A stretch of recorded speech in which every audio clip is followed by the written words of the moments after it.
Hello বন্ধুগণ, আশা করি সকলেই ভালো আছেন। সো বন্ধুরা, আজকে আপনাদেরকে জিমেইলের এমন একটি গুরুত্বপূর্ণ সেটিংস শেখাতে যাব, যে সেটিংসটি আপনি শিখলে অবশ্যই অনেক খুশি হয়ে যাবেন। সো বন্ধুরা, আমরা অনেক সময় বিভিন্ন অ্যাকাউন্ট খুলতে গিয়ে, যেমন ক্যানভা বা বিভিন্ন ফটো এডিটিং করতে গিয়ে বিভিন্ন অ্যাকাউন্ট ক্রিয়েট করতে হয়। সেক্ষেত্রে কিন্তু আমরা একটা জিমেইলকে বারবার ইউজ করে থাকি, কিন্তু অনেক ওয়েবসাইট বা অনেক অ্যাপ্লিকেশন রয়েছে যেখানে একটা ইমেল বারবার সাপোর্ট করে না। সেক্ষেত্রে বন্ধুরা, আমরা কিন্তু একই নাম্বার দিয়ে বারবার নাম চেঞ্জ করে কিন্তু অনেক জিমেইল অ্যাকাউন্ট করে থাকি। সো বন্ধুরা, আজকে আপনাদেরকে তেমন একটি গুরুত্বপূর্ণ সেটিংস শেখাবো, যে আপনি আপনার একটা জিমেইলকেই হাজার হাজার জিমেইলে কনভার্ট করতে পারবেন, কিন্তু আপনার সম্পূর্ণ কাজটা হবে শুধুমাত্র একটা জিমেইল দিয়ে। সো বন্ধুরা, এর আগে বলবো, আপনি যদি আমার ভিডিওটি আমার ইউটিউব চ্যানেল থেকে দেখে থাকেন তাহলে অবশ্যই আমার চ্যানেলটিকে সাবস্ক্রাইব করবেন। আর যদি ফেসবুক পেজ থেকে দেখে থাকেন তাহলে অবশ্যই আমাদের পেজটিকে ফলো দিয়ে আমাদের সাথে থাকবেন। সো বন্ধুরা, এই কাজটি করার জন্য আমাদের কি করতে হবে? প্রথমে আমরা চলে যাব আমাদের জিমেইলে। জিমেইল সেকশনে যাওয়ার পর বন্ধুরা, আমরা চেষ্টা করব একটা জিমেইল সেন্ড করার জন্য। সো বন্ধুরা, এর জন্য আমরা কি করব? এখানে ক্লিক করার পর আমাদের সামনে একটি এরকম ইন্টারফেস চলে আসবে। মনে করেন আপনি কাউকে একটা জিমেইল সেন্ড করবেন, এর জন্য কি করতে হবে? আমাদের কম্পোজ অপশনে ক্লিক করতে হবে।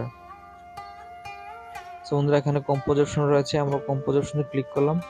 ক্লিক করার পর বন্ধুরা দেখতে পাচ্ছেন, আমার কিন্তু উপরে যে জিমেইলটা রয়েছে, এটা কিন্তু নতুন করে কনভার্ট করব। সো বন্ধুরা, আমি কিন্তু আবার সেম দেখেন, উপরে যে জিমেইলটা রয়েছে নিচে কিন্তু সেম জিমেইলটা রয়েছে। সো বন্ধুরা, কি করব আমরা?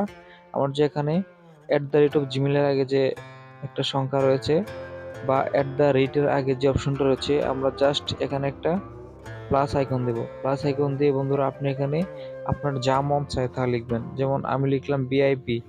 সো বন্ধুরা, বিআইপি লেখার পর দেখতে পাচ্ছেন কি, শুধুমাত্র আমি ডোমেইনটা চেঞ্জ করলাম। এক্ষেত্রে কিন্তু আমার উপরের জিমেইল এবং নিচের জিমেইল মেইন কিন্তু আমার একটা, কিন্তু হয়ে গেছে দুটা। এভাবে আপনি আপনার জিমেইলের জাস্ট প্লাস আইকন দিয়ে ডোমেইনটা চেঞ্জ করে আপনি হাজারটা জিমেইল কনভার্ট করতে পারেন শুধুমাত্র একটা জিমেইল দিয়ে। সো বন্ধুরা, দেখতে পাচ্ছেন বিষয়টা কিন্তু খুব ইন্টারেস্টিং। আমরা যারা বিভিন্ন ওয়েবসাইটে কাজ করি বা বিভিন্ন ব্রাউজিংয়ে কাজ করি, বিভিন্ন অ্যাকাউন্ট ক্রিয়েট করি, ফটো এডিটিং বা বিভিন্ন কাজ করে থাকি, আমাদের কিন্তু একাধিক জিমেইলের প্রয়োজন হয়। এক্ষেত্রে আপনি আপনার জিমেইলের এরকম ডোমেইনটা চেঞ্জ করে কিন্তু আপনি আপনার একটা জিমেইলকে বিভিন্ন কাজে ব্যবহার করতে পারেন। সো বন্ধুরা, আমি যে এখানে বিআইপি লিখেছি সেটা বিষয় না, আপনি এখানে চাইলে যেকোনো কিছু লিখতে পারেন আপনার পছন্দ মতো।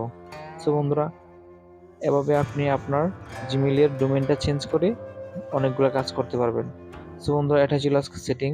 সো বন্ধুরা, যদি ভিডিওটি আপনাদের কোনো উপকারে এসে থাকে তাহলে অবশ্যই আমাদের চ্যানেলটিকে সাবস্ক্রাইব করার জন্য আবারও বলা হলো, এবং আমাদের পেজটিকে ফলো দিয়ে আমাদের সাথে থাকবেন। ধন্যবাদ সবাইকে। এরকম নিত্য নতুন টিপস ভিডিও পেতে আমাদের সাথে থাকুন।